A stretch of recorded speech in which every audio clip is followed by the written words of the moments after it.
आज से लगभग लाखों वर्ष पहले सत्ययुग में, जब पृथ्वी में पाताल लोक के असुरों के राजा रंभ और क्रंभ नाम के दो भाई हुआ करते थे और वे निसंतान होने के कारण निराशा के घोर अंधेरे में डूब चुके थे, तब उन्होंने देवताओं की तपस्या करने का निश्चय कर लिया, जिसके लिए रंभ ने अग्निदेव को खुश करने के लिए अग्नि के घेरे के बीचों बीच और क्रंभ ने एक झील में आधा डूबकर वरुण देव की तपस्या करने लगा। फिर यूं ही तपस्या करते करते कुछ वर्ष बीत गए और एक दिन यह बात इंद्रदेव को पता चली। फिर उन्हें लगा कि जरूर ये दोनों असुर भाई वरदान पाने के बाद देवताओं का ही कुछ अहित करेंगे। जिसके बाद एक दिन इंद्रदेव धरती पर प्रकट हुए और उस झील के पास जा खड़े हुए जहाँ क्रंभ झील में आधा डूबे हुए तपस्या कर रहा था। फिर इंद्रदेव ने एक विशाल मगरमच्छ का रूप लेकर झील में प्रवेश किया और क्रंभ के ऊपर एक घातक हमला कर दिया, जिससे क्रंभ की तड़प तड़प कर उसी झील में मौत हो गई। और इस घटना का एहसास रंभ को तपस्या करते वक्त ही हो चुका था और उसने अपने तपस्या के तेज से यह भी पता लगा लिया था कि वो विशाल मगरमच्छ कोई और नहीं बल्कि स्वयं इंद्रदेव हैं। रंभ अपने भाई क्रंभ से बेहद प्रेम करता था और वह उसकी मौत का सदमा सह नहीं पाया, इसीलिए उसने अपने तपस्या को वहीं भंग कर एक तलवार प्रकट कर खुद को मारने ही जा रहा था कि अचानक वहां अग्निदेव प्रकट हो गए और उसे ऐसा करने से रोक लिया और रंभ से अपना इच्छित वरदान मांगने को कहा। जिसके बाद रंभ ने काफी सोचा और इंद्रदेव के दुष्कर्मों को ध्यान में रखते हुए अग्निदेव से एक ऐसी संतान मांगी जो इंद्र को परास्त कर सके। इतना ही नहीं बल्कि तीनों लोकों में भी राज कर सके। जिसके बाद अग्निदेव ना चाहते हुए भी रंभ को यह वरदान दे बैठे कि जो मादा रंभ से प्रेम कर बैठेगी वही उसके उस बलशाली संतान को जन्म देगी। इतना कहकर अग्निदेव अंतर्धान हो गए। इसके बाद समय यूं ही बीतता गया और आखिरकार वो समय आ ही गया जब एक महिष वर्ग की राक्षसी को रंभ से प्रेम हो गया। फिर महिषी राक्षसी ने अपने वर्ग और परिवार से बगावत कर रंभ के साथ विवाह रचा लिया, जबकि यह रिश्ता दोनों के परिवारों और वर्गों को बिल्कुल भी मंजूर न था। इसके कुछ वर्षों के बाद दोनों के बीच संभोग से महिषी गर्भवती हुई और समय यूं ही बीतता गया। फिर एक दिन महिषी वर्ग के कुछ राक्षसों ने रंभ और महिषी को अकेला देख उन पे हमला बोल दिया, जिसके फलस्वरूप रंभ की वहीं मृत्यु हो गई। जिसके बाद महिषी ने अपने होने वाले संतान को बचाने के लिए वहां से भाग खड़ी हुई, पर उन महिषी असुरों ने उसे भी मारने के लिए उसका पीछा किया। जिसके बाद महिषी भागते भागते यक्षों के अधिकार क्षेत्र में पहुंच गई, जहां पहुंचकर महिषी ने कुछ यक्षों को सारी बातें बताई। जिसके बाद यक्ष महिषी की रक्षा के लिए वहीं खड़े हो गए। फिर कुछ देर बाद वह महिषी राक्षस वहीं पहुंच गए। जिसके बाद यक्षों और महिषी राक्षसों के बीच युद्ध शुरू हो गया और इस युद्ध में यक्षों ने उन महिषी राक्षसों को मार गिराया, साथ ही महिषी को सुरक्षा प्रदान करने का जिम्मा भी ले लिया। महिषी अपने पति रंभ से अत्यंत प्रेम करती थी और वह उसके मौत का सदमा सहन नहीं कर पा रही थी।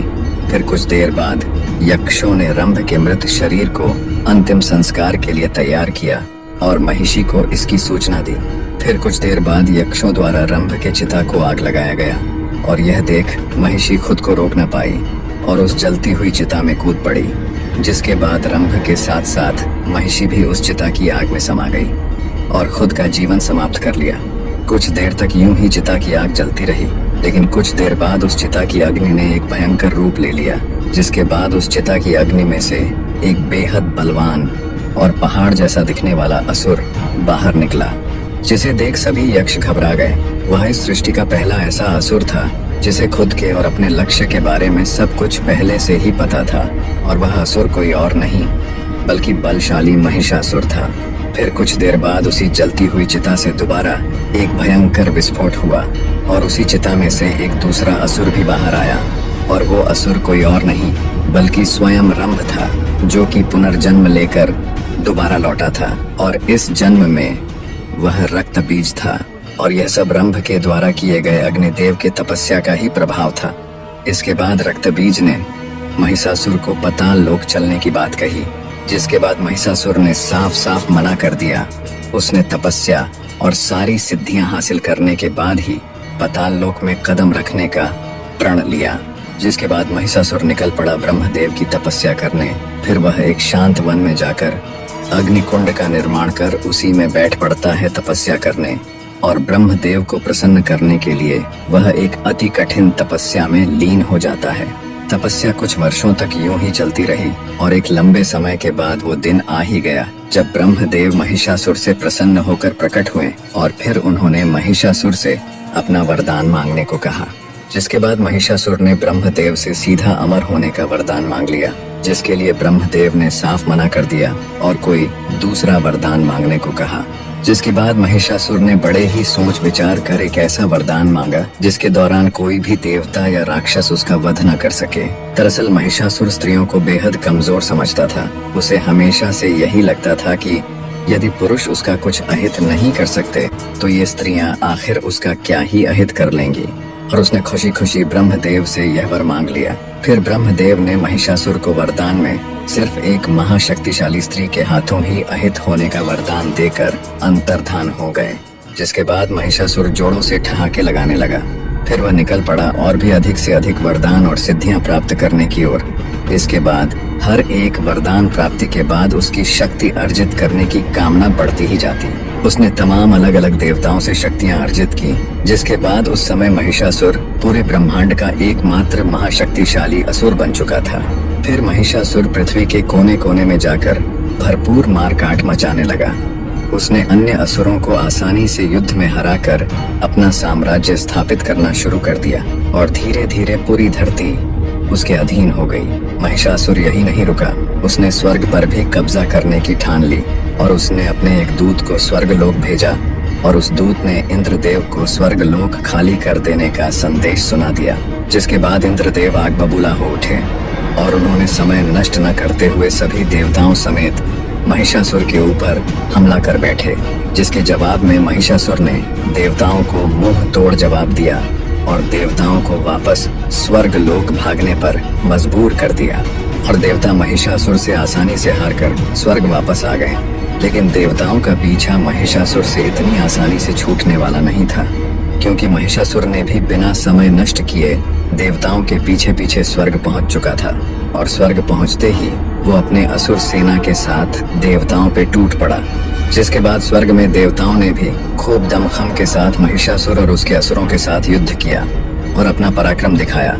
लेकिन अंत में महिषासुर की क्षमता और शक्ति के सामने देवताओं को स्वर्ग से भी भागना पड़ा और अब महिषासुर का कब्जा स्वर्ग लोक पे भी हो चुका था, जिससे कि महिषासुर की छाती और भी चौड़ी हो चुकी थी। और यहाँ देवता स्वर्ग से पलायन कर सीधा ब्रह्मदेव के पास चले गए और ब्रह्मदेव से महिषासुर को दंडित करने की प्रार्थना करने लगे, जिसके लिए ब्रह्मदेव ने साफ मना कर दिया। जिसके बाद देवता निराश होकर सीधे वैकुंठ लोक यानी कि श्री विष्णु के पास चल पड़े। जिसके बाद इंद्रदेव समेत सभी देवता गण वैकुंठ धाम श्री विष्णु के पास चले आए और उनको सारी बात बताई। जिसके बाद श्री विष्णु काफी रुष्ट हुए और देवताओं के बातों से सहमत भी। फिर श्री विष्णु समेत सभी देवता चल पड़े पृथ्वी में स्थित कैलाश की ओर, जहाँ त्रिदेवों में से एक देवों के देव महादेव अपने ध्यान में लीन थे। तभी कैलाश में श्री विष्णु समेत सभी देवताओं का आगमन हुआ। फिर सभी देवों ने महादेव के समक्ष महिषासुर के आतंक की चर्चा की। जिसके बाद महादेव श्री विष्णु समेत सभी देवताओं ने महिषासुर से युद्ध करने की रणनीति बनाई। पर युद्ध से पहले देवताओं ने महिषासुर को स्वर्ग लोक से अपना अधिपत्य छोड़ देने की सूचना भिजवाई, जिसे कि महिषासुर ने ठुकरा दी। जिसके बाद महादेव श्री विष्णु समेत सभी देवता निकल पड़े स्वर्ग लोक की ओर, जहाँ की महिषासुर स्वर्ग के सिंहासन में स्वर्गपति बनकर विराजमान था।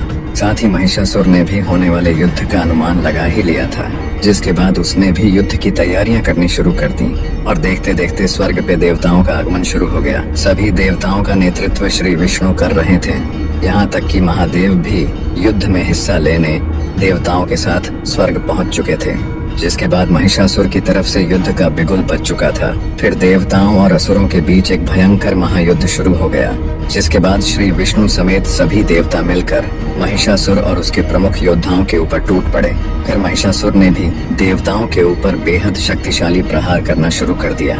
महिषासुर इंद्रदेव समेत कई देवताओं पर अकेले ही भारी पड़ने लगा।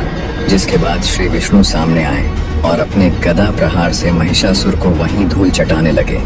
जिसके बाद महिषासुर एक भैंस का रूप लेकर चल रहे युद्ध के बीच ओझल हो गया और फिर अपने स्पष्ट रूप में आकर देवताओं पे दोबारा से टूट पड़ा, जिससे कि कई देवता जोखिम हो गए।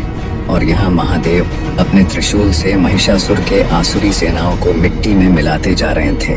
अपने सेना को समाप्त होता देख महिषासुर ने अपने सिद्ध से अपने सेना को दोबारा से और भी ज्यादा संख्या में उत्पन्न करना शुरू कर दिया और जोरों से ठहाके लगाने लगा। यहाँ महादेव, श्री विष्णु और अन्य देव महिषासुर की सेनाओं को हर बार समाप्त करते जाते और महिषासुर हर बार अपने सेना को पहले से भी अधिक संख्या में उत्पन्न करता जाता। काफी समय तक ऐसा ही चलता रहा, जिसके बाद महादेव और श्री विष्णु महिषासुर पे काफी ज्यादा क्रोधित हो उठे और अपने महाअस्त्रों त्रिशूल और सुदर्शन चक्र को महिषासुर पे छोड़ दिया। जिसके बाद महादेव के हाथ से निकला त्रिशूल और श्री विष्णु के हाथ से निकला सुदर्शन चक्र महिषासुर के शरीर से टकराकर वापस अपने स्वामी के ही पास लौट गए, क्योंकि महिषासुर की रक्षा स्वयं ब्रह्मदेव की वो शक्तियां कर रही थी जो महिषासुर ने ब्रह्मदेव से वरदान के रूप में अर्जित की थी। फिर यह देख सभी देवता अचंभे में पड़ चुके थे और वहां महिषासुर जोरों से ठहाके लगाए जा रहा था। फिर अचानक महादेव और श्री विष्णु को ब्रह्मदेव का संकेत मिला और ब्रह्मदेव ने दोनों त्रिदेवों को युद्ध क्षेत्र से वापस लौटने का संकेत दिया, जिसके बाद दोनों त्रिदेव युद्ध क्षेत्र से अंतर्धान हो गए। फिर यह देख सभी देवता भी युद्ध क्षेत्र से दोनों त्रिदेवों के पीछे पीछे चले गए। जिसके बाद महिषासुर और उसकी असुर सेना हर्ष उल्लास से इस महायुद्ध को जीतने का जश्न मनाने लगे। और यहाँ महादेव, श्री विष्णु समेत सभी देवता कैलाश पहुँचे और इसके बाद वहाँ ब्रह्मदेव भी प्रकट हुए। जिसके बाद महादेव ने ब्रह्मदेव से युद्ध क्षेत्र से वापस बुलाने का कारण पूछा। जिसके बाद ब्रह्मदेव ने महिषासुर को वरदान में दिए गए शर्त के बारे में सभी देवों को दोबारा से याद दिलाया, जिस पे देवताओं ने जवाब दिया कि यह बात तो सभी देव पहले से ही जानते थे, पर वे कर भी क्या सकते हैं। सृष्टि में ऐसी कोई स्त्री है ही नहीं जो महिषासुर के समक्ष ठहर सके।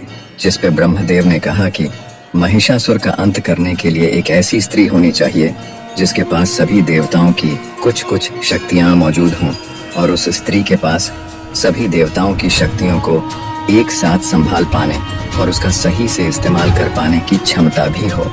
जिस पे देवों ने पूछा कि आखिर इस सृष्टि में ऐसी स्त्री है ही कौन। जिसके बाद ब्रह्मदेव के मुंह से देवी पार्वती का नाम निकल पड़ा और उन्होंने कहा कि इस सृष्टि में एकमात्र देवी पार्वती ही है जो सभी देवताओं की शक्तियों को एक साथ संभाल सकती हैं और उसका सही से उपयोग भी कर सकती हैं। फिर महादेव और श्री विष्णु समेत सभी देव काफी प्रसन्न और उत्साहित हुए। जिसके बाद देवी पार्वती स्वयं का नाम सुनकर सभी देवों के समक्ष आ खड़े हुई और सभी देवों ने देवी पार्वती को अभिवादन किया। जिसके बाद देवी पार्वती ने भी सभी देवों को अपना अभिवादन दिया। साथ ही सृष्टि के कल्याण के लिए स्वयं को चुने जाने के लिए ब्रह्मदेव का आभार और खुद को अति भाग्यशाली भी बताया। जिसके बाद महिषासुर से एक महाप्रलयंकारी युद्ध करने के लिए महादेव ने देवी पार्वती को अपना त्रिशूल प्रदान किया। इसके बाद श्री विष्णु ने भी देवी पार्वती को अपना सुदर्शन चक्र प्रदान किया। इंद्रदेव ने अपना वज्र प्रदान किया। इसके बाद सूर्य देव ने अपने रोमकूपों और किरणों का तेज भरकर एक ढाल, इसके अलावा दिव्य तलवार और दिव्य सिंह देवी के सवारी के लिए प्रदान किया। इसके बाद विश्वकर्मा देव ने देवी को एक अभेद कवच प्रदान किया। साथ ही अनेकों अस्त्र भी प्रदान किए और अंत में सभी त्रिदेव समेत समस्त देवों ने अपने अपने शक्तियों का कुछ अंश देवी को प्रदान किया। फिर देवी पार्वती ने अपना वास्तविक रूप लिया, महाशक्ति देवी दुर्गा का। और यहाँ महिषासुर स्वर्ग लोक से ऊबकर अब पृथ्वी में ही रहते हुए तीनों लोकों का स्वामी बन बैठा था। पूरे ब्रह्मांड में महिषासुर की ख्याति चल पड़ी थी। वह पृथ्वी समेत पूरे ब्रह्मांड में ज्यादातर राज्यों को जीतकर उनका स्वामी बन बैठा था। और एक दिन जब वह अपने सिंहासन में बैठे अपने असुर सैनिकों को कहीं आक्रमण करने की आज्ञा दे ही रहा था, तभी अचानक उसके राज्य की जमीन थर्राने लगी, जैसे कि कहीं भूचाल आया हो। पर जब वह अपने महल के बाहर निकला तो उसने देखा कि उसके असुर सैनिकों में भगदड़ मची हुई है। इसके बाद उसका ध्यान दूर से आ रहे विशाल सिंह पे सवार एक विशालकाय स्त्री पे गया, जिसके अनेकों भुजाएं थीं, बेहद लंबे बाल हवा में लहरा रहे थे और पूरा जमीन उस स्त्री के आगमन से ही थर्रा उठा था। उस सिंह पे सवार स्त्री को देख महिषासुर अचंभे में पड़ चुका था और वह समझ चुका था कि वह स्त्री अब सीधे उसके राज्य पे ही हमला करने वाली है। फिर महिषासुर ने उस विशालकाय स्त्री को रोकने के लिए अपने सेनापति त्रिनेत्र को लगभग 5 लाख असुर सेना के साथ भेज दिया। फिर त्रिनेत्र और उसके असुर सैनिक उस विशालकाय स्त्री के समीप पहुंच तो गए, पर देवी दुर्गा के समक्ष क्षण भर भी टिक न पाए। देवी दुर्गा ने मात्र अपने कुछ प्रहार से ही त्रिनेत्र समेत उसके लाखों असुर सैनिकों को वहीं मौत के घाट उतार दिया। और महिषासुर दूर अपने महल में खड़े खड़े यह सब होता हुआ देख रहा था, पर उसे अपनी आंखों पे विश्वास नहीं हो रहा था। फिर कुछ देर बाद जब देवी दुर्गा उसके महल के पास आईं और महिषासुर को युद्ध के लिए ललकारने लगी, तब महिषासुर देवी दुर्गा के बेहद सुंदर रूप को सामने देख काम वासना से भर उठा। फिर वह देवी दुर्गा के समीप गया और उनके सामने सीधा विवाह का प्रस्ताव रख दिया, जिसके बाद देवी दुर्गा महिषासुर पे काफी क्रोधित हो उठी और दोबारा से उसे युद्ध करने को कहने लगी। जिसके बाद महिषासुर जोरों से ठहाके लगाने लगा, जिसपे देवी दुर्गा का क्रोध और भी उग्र हो उठा। फिर महिषासुर ने देवी दुर्गा से यह बात कह दी कि वह स्त्रियों को युद्ध करने योग्य तो समझता ही नहीं, बल्कि स्त्रियां तो सिर्फ पुरुषों के काम वासना की पूर्ति के लिए ही होती हैं। जिसपे देवी दुर्गा के अंदर क्रोध की ज्वाला जलनी शुरू हो गई। पर फिर देवी दुर्गा ने अपने क्रोध को शांत करते हुए बेहद चतुराई से काम लिया। उन्होंने महिषासुर के समक्ष एक प्रस्ताव रखा कि यदि महिषासुर उन्हें युद्ध में हरा देता है तो वो स्वयं खुशी खुशी उससे विवाह कर लेंगी। फिर यह सुनकर महिषासुर जोरों से ठहाके लगाने लगता है और बेहद उत्सुकता के साथ युद्ध के लिए सहमत भी हो जाता है। जिसके बाद महिषासुर भी खुद का आकार देवी दुर्गा के इतना ही विशालकाय बना लेता है, पर उसकी ऊंचाई देवी दुर्गा के समान नहीं बन पाती और महिषासुर कद में देवी दुर्गा से छोटा ही रह जाता है। जिसपे देवी दुर्गा मुस्कुरा पड़ती है और महिषासुर दांत पीसते रह जाता है। फिर महिषासुर अपनी तरफ से पहला वार देवी दुर्गा पे कर ही देता है। वह देवी दुर्गा पे अपनी आंखों से बेहद घातक रोशनी से लगातार वार करता जाता है, जिसे देवी दुर्गा अपने ढाल से रोकने लगती हैं। फिर देवी दुर्गा अपने ढाल से महिषासुर के वार को रोकती हुई उसके ऊपर दिव्य अग्नि का प्रयोग करती है, पर दिव्य अग्नि से महिषासुर को कुछ खास नुकसान नहीं पहुंचा पाती। जिसके बाद देवी दुर्गा अपने तलवार से महिषासुर पे एक तेजदार वार करती है, जिससे कि उसका कंधा घायल हो जाता है। फिर महिषासुर देवी दुर्गा का ध्यान भटकाने के लिए अपने सिद्ध से लाखों असुरों को उत्पन्न कर देवी दुर्गा को युद्ध में व्यस्त कर देता है। इतनी बड़ी संख्या में असुर सेना को हथियारों सहित एक साथ में सामने आता देख देवी दुर्गा ने एक जोरदार गर्जना भरते हुए अपने सिंह में सवार होकर उन लाखों असुरों पे टूट पड़ी। और यह महायुद्ध होता हुआ पूरा ब्रह्मांड बड़ी उत्सुकता के साथ देख रहा था। देवी दुर्गा ने तेज गति में दौड़ते हुए सिंह में बैठे बैठे ही अपने तलवार और सुदर्शन चक्र से असुरों का संहार करने लगी। इतनी विशालकाय महावीरांगना को देख पूरी असुर सेना कांपते हुए पीठ दिखाकर तेजी से भागने लगी, पर देवी दुर्गा ने किसी को भी भागने नहीं दिया, बल्कि सभी का संहार कर अशांत युद्ध भूमि को पूरी तरह से शांत बना दिया। जिसके बाद पूरे शांत युद्ध भूमि में हर जगह सिर्फ धूल ही धूल उड़ने लगे थे। फिर देवी दुर्गा उस धुंधले पड़े युद्ध भूमि में महिषासुर को ढूंढने लगी, पर महिषासुर कहीं भी नजर नहीं आ रहा था। पर अचानक महिषासुर ने देवी दुर्गा के पीछे से आकर एक तेजधार दिव्य तलवार से उनकी भुजाओं पर वार कर दिया, जिससे कि देवी दुर्गा कुछ हद तक घायल भी हो गईं। और देवी दुर्गा ने क्रोध में आकर उसके पीछे सुदर्शन चक्र को लगा दिया। फिर महिषासुर ने सुदर्शन चक्र को चकमा देने के लिए भैंसा का रूप ले लिया, जिसके बाद सुदर्शन चक्र महिषासुर को कहीं भी न पाकर वापस देवी दुर्गा के पास लौट आया। इसके बाद देवी दुर्गा महिषासुर को फिर से उस धूल से धुंधले हो चुके युद्ध के मैदान में ढूंढने लगी, लेकिन महिषासुर उन्हें कहीं भी नजर नहीं आ रहा था। फिर देवी दुर्गा ने अपने सिंह को महिषासुर को ढूंढने के लिए लगा दिया। समय यूं ही बीतता गया और फिर सिंह ने अचानक भैंस का रूप लिए महिषासुर को ढूंढ ही लिया और उस पे हमला बोल दिया। पर भैंसा का रूप लिए महिषासुर के समक्ष सिंह ज्यादा समय तक टिक नहीं पाया और उसने सिंह को अपने जोरदार टक्कर से घायल कर दिया।